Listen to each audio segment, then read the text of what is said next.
Good morning and welcome back to Tuscany. Today we're going to take you on a little walk around our lovely medieval town of Vicopisano. We're going to tell you a little bit more about the history and curiosities, and we're also going to tell you a little bit about ourselves, because in the last couple of videos a few of you have asked, how did we meet? How did we end up living here in Vicopisano? So that's what we're going to tell you today. Before we begin our story, we're going to find a comfortable place to sit. From the main street of the historic centre, narrow alleyways and stone lanes wind their way up to the mid-level of town. As we walk, you'll catch glimpses of ancient towers, quiet courtyards and secret gardens tucked behind old walls. We're heading towards a hidden olive grove, perched on a terrace right in the heart of the village, a peaceful spot where time seems to stand still. It's the perfect place to share the story of when we met and how we decided to live here in Vicopisano. So I've just taken a seat in a beautiful little olive garden right in the centre of Vicopisano. In fact, it's where I had my party last year. Do you remember? Yes, Yeah. we did have a party. So we had a lovely party here. So we're here to tell you how we first met, and I'm going to hand that over to Lorenzo. The questions that people have been asking us is, how did you both meet? So do you want to start at the beginning? How we both met? That was the 1997. I went to UK to improve my English.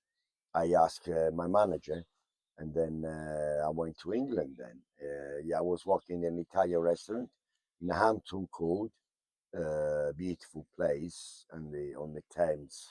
Not far away from half an hour from London, on Surrey. Far, yeah. Not too far. And it's actually where I was living at the time. Marisha was living there, and then that's it. She came as a guest one night with the friends, and that was it. I met her, and then we started talking, and then here we are.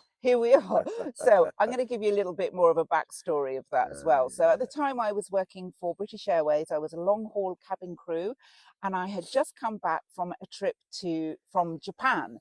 And on my Japan trip, I worked with some lovely Japanese girls, because British Airways used to have crew based in different parts of the world. So these two girls kindly took a few of us to Kyoto, which was quite away from our hotel, and it was a very kind gesture. It was their day off. And as a thank you, I said, when we return to base, I would like to take you out. Where would you like to go? As Lorenzo said, I was based in Hampton Court. And they wanted to see Hampton Court, King Henry VIII's palace, and Richmond. And they said, oh, we really like Italian food. So you know where this is going now. So I took them to one of my favorite restaurants, and there was a new boy. Yeah. And I saw Maria, and then I clicked and said, "Ooh, where's she scary from?" So we start talking, as we Italian, we do, these cheeky things. I want to say, and then and that's it. It was very, very magical that night. Yeah, and the great thing about it is the Japanese girls actually had a camera with them, because none of us had phones then like we do today. And well, maybe we did, but I don't remember. Anyway, one of the Japanese girls took a photograph and said to Lorenzo, why don't you sit at the table and join us? He was working, of course. He sat down at the table and she snapped a shot right on cue, the bells. And this is the picture of us that very first night we met. Yeah, fantastic. These snapshots from when we first met might be a little rough around the edges, but they hold some great memories. Back then, photos were rare treasures. No fancy phones, no selfie sticks or instant delete and take another. Back then, we just snapped away and hoped for the best. To continue our story, we're taking you to the next level. Just like Vicopisano itself, which rises over 3 levels, or you could say 3 floors. The narrow medieval alleyways known as chiassi link the main street with the first level. Here you will find a peaceful pedestrian zone where winding lanes are edged with rosemary and offer glimpses of the hills beyond. This is where we were sitting earlier in the olive grove. From here you can either climb the many steps to the higher levels or follow the gentle slope that starts from near the main piazza and winds past the towering medieval houses, leading you up to Brunelleschi's fortress and panoramic views. So we've just climbed up the hill to the top layer of Vicopisano, where we have amazing views. We'll show you those in a minute. And I think we need to tell them a little bit about, especially your time in London and what your experience was. Well, actually, we were in Hampton Court, as Lorenzo said earlier, very near to London. So did you enjoy it? Yeah, I spent 2 years in London. I had a very good time, honestly, Great. because I met my wife, the job was good, a lot of opportunity. But I was a professional bartender from Italy, and I was working the restaurant. That wasn't my job, really, but I did because I need to, I like to spend time with people, and I wanted to improve my English. And you did improve your English really, Yes, I really did. well. But Yeah, I can understand why Lorenzo is. If you've been following us on social media, you'll know that Lorenzo is an excellent barman. Dare I yeah, say yeah. myself? So Yeah, I love my job. I love my yeah, job. and Yeah. he's been doing it since he was so young. Yeah, I started when I was 14. Yeah, Really. because in Italy, to be a barman is actually a profession, especially like your generation. It was a really Yeah. important job Yeah, to it was do. indeed. So, Yeah. especially when you worked in the five-star hotels Yeah, and yeah, yeah, yeah. everything. So, we had a great time, didn't we? Yeah, we did. But We did. Lorenzo got a bit fed up with the weather. Yeah, after 2 years, I was missing the weather. I was missing the food, the aperitif time with my mates and everything, the sea, and I wanted to go back. And one day I came back to home and I said to Marie, What do you I think? really want you to think go back to Italy. She said to me, yeah, let's do it. Absolutely. No problem. And here we And here are. we are. We're just walking down the hill now into the centre of town. So, as Lorenzo just said, we had a little bit of a talk about should we move to Italy. I agreed. And in 1999, we left England and we took the journey across the Alps and ended up in Italy. And it was your suggestion, wasn't it, Lorenzo, that we go back to maybe a place where you'd worked before? Yeah, absolutely. What we did, I contact back again my manager. That guy sent me to in England, and I told him I wanted to come back. So I contacted him, and then we did, and we make a contact again. He sent me the contract, and we drive back to Lago d'Orta, which is a small lake next to Lago Maggiore, where when I left 2 years ago, and that was it, wasn't it? Yeah, I mean, Yeah, Lago d'Orta was absolutely beautiful. beautiful lake. I Yeah, mean, amazing. it's Yeah, one of the lesser known lakes, and I would highly recommend a visit there. Lake Orta yeah. in English, and absolutely stunning, tiny Mhm. lake near to Lago Maggiore, the bigger Yeah, lake. yeah, beautiful. And actually, we got married there. Yeah, we need to get married We there. got Yeah, married we got there married there. in Yeah, 2000. So 2000. in the Yes. millennium, we were married. Yeah, So if you do your math, it's 25 years this year that we've been married. yeah. 25, 25. Seems to be a very long time ago, but yeah, time goes very quickly. Time That's goes very, very amazing. quickly. Yeah. But So we found our place. We found Vicopisano. Vicopisano. Eventually, we came to Tuscany. So after 3 years we live in Lago d'Orta, I've been invited with my best friends to go to visit Pisa in Tuscany. And I said, why not? I said, Marie, let's go. She didn't came before. She didn't visit Tuscany before, and we did. We came to Pisa. We arrive. We I find a loved it. lot of different vibes. People are so happy, nice and warm.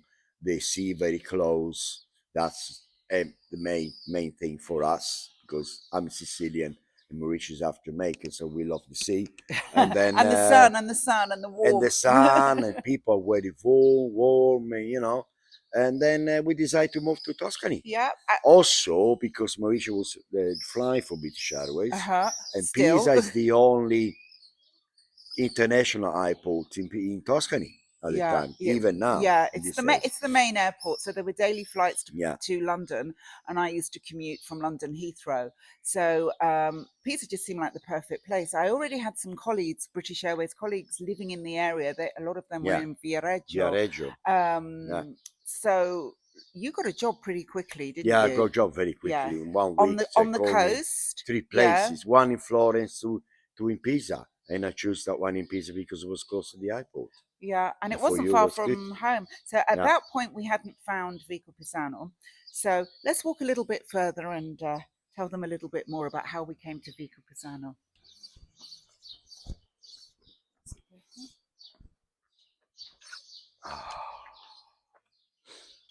So the original plan was we wanted to live in Pisa itself, but it was quite difficult at the time.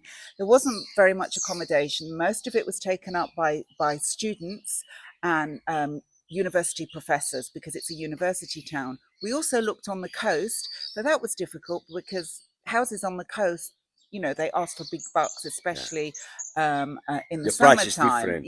From the summer to the winter. Yeah, so that was difficult. And this was the early days of searching for everything on the web. But I don't know how we managed to find it, but we ended up in a very small town called Lugnano, which is part of the district of Vicopisano. And I don't know how we found it, but we found this little flat.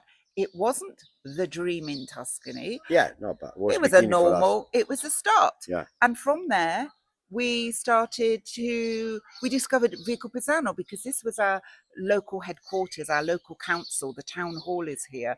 And that's how we discovered this place. And we just fell in love with it, didn't we? Yeah, and we said, we've got to find a house here. We've been looking for a house for 6 months. And then all of a sudden, one day, I came back from work.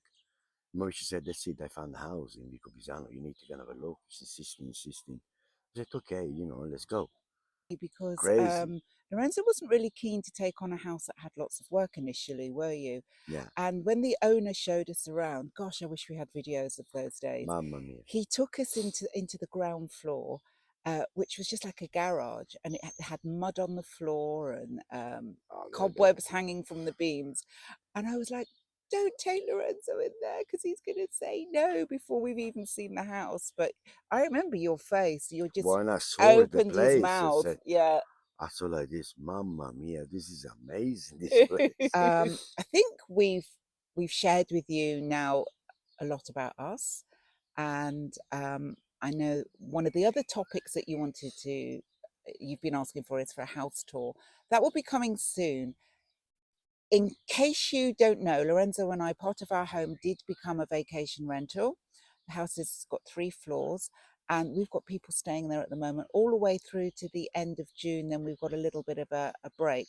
There's other parts of the house that we haven't finished restoring. So you're going to be on that journey with us and you'll see that. And we're hoping to start some of that this year along with the garden. Yeah. Which we haven't started yet. We've had a lot of rain. Oh, the garden is fine. You need to just few pieces. Yeah. Makeup thing, I've got a grand design. So that's it. We're going to carry on walking along the mid-level of the village. So Vicopisano has 3 levels. So we were up on the top. Now we're down in the middle, back where we started when we were in the garden where I had my birthday party. We're just going to walk this way and head back down to home. Oh, and we've been filming this on Liberation Day, and so we're going to show you what was going on here in Vicopisano. Yes, watch it. It was great fun, wasn't it? We filmed this on April 25th, Liberation Day, and a national public holiday. You'll see flags flying all over the country, marking the end of World War II in Italy.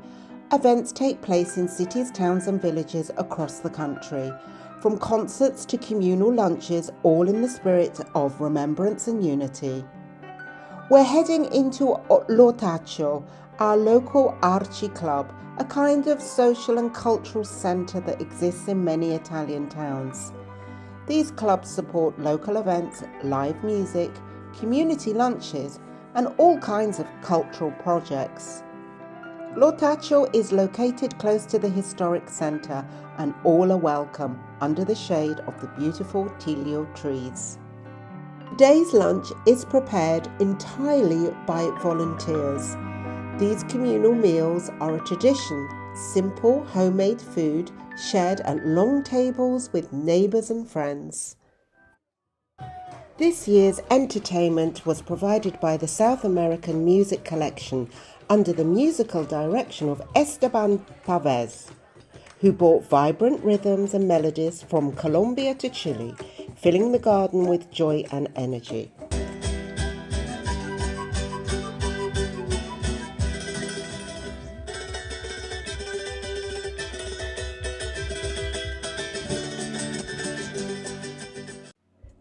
And finally, the day ended with a moving performance of Bella Ciao, a song that became a symbol of the resistance and is now sung worldwide as a call for freedom and peace.